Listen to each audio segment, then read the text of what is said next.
नुआपाटना स्थित चैतन्य साहू डिग्री महाविद्यालय रे ओडिया भाषा और लिपिर अतीत वर्तमान और भविष्य संभावना उपरे एक आलोचना चक्र अनुष्ठित हो जाइछि। एही कार्यक्रम को महाविद्यालय अध्यक्ष डॉक्टर जगबंधु दास प्रदीप प्रज्वलन कर उद्घाटन करथिले।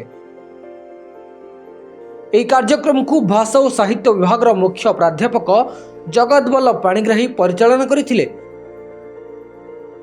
एही कार्यक्रम रे अंशुपा महाविद्यालय अध्यापिका मुख्य वक्ता भाव जोग देथिले। एही कार्यक्रम रे ओडिया साहित्य उपर आलोचना करा जायथिला। एहा सहित भविष्य किपरि ओडिया भाषा और साहित्यर अधिक प्रचार प्रसार होई परिबो से विषय रे आलोचना करा जायथिला। शेषरे अन्नपूर्णा महंती धन्यवाद अर्पण करथिले। चैतन्य साहू स्नातक विज्ञान और कला महाविद्यालय ओडिया अध्यापक आज आम महाविद्यालय जातीय शिक्षा नीति लागू होया परे जो निर्देशनामा अनुजाई आलोचना चक्रटी अनुष्ठित होइछि, जो थिरे आमे ओडिया भाषा रो अतीत वर्तमान और भविष्यत को नहीं आलोचना चक्रटीर आयोजन करथिलु। एथिरे ओडिया भाषा और लिपि संबंध में खूब सुंदर आलोचना करा जायथिला। एथिरे मुख्य अतिथि भाव में अंशुपा महाविद्यालय अनुपमा सामल महोदया योगदान करथिले एवं कार्यक्रमटी को परिचालना करथिले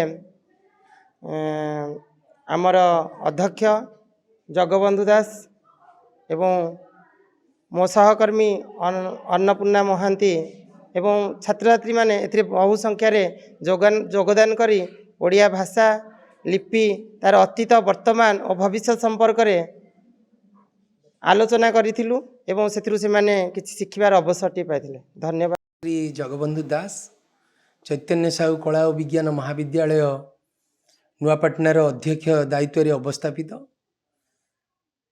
आम महाविद्यालय रे समस्त विभाग रे जातीय शिक्षानीति अनुजाई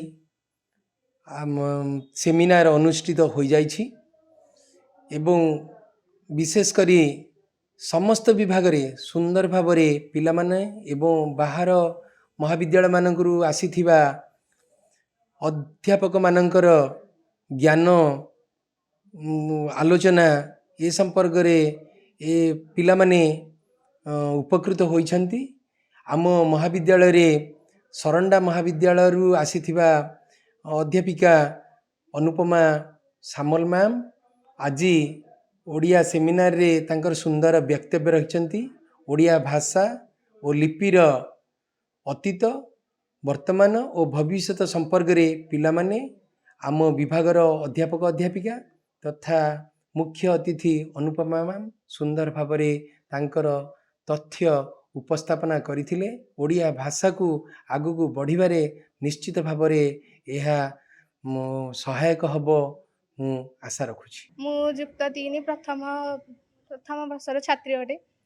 आजिर एही पाठ्यचक्रर विषय वस्तु हेउछि ओडिया भाषा और लिपिर अतीत वर्तमान एवं भविष्यतर संभावना।